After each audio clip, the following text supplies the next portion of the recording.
thing I noticed is a couple of these bolts got a little bit rusted, and I decided to actually use something different.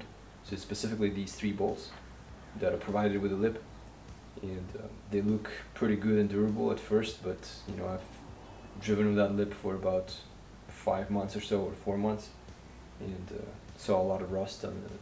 So I'm going to use these. I got them at Home Depot or Lowe's, I'm not sure which one. So basically stainless steel screw and epoxy top. So it looks really durable. It's designed for outdoors. And for the rest of the bolts or screws, they actually held up pretty good, so I'm going to use them again. Well, these are the old ones, I'm not going to use those, but the ones that came with the lip are fine. It's the exact same lip. So I got the lip on eBay. It's like Icon Motorsport, the seller, and the lip is called something like MP style, WRX STI lip. So not exactly sure about the fitment. I don't know if it fits 18 to 19 only, or if it's all the models from 15 to 19. So you're gonna have to double check for yourself.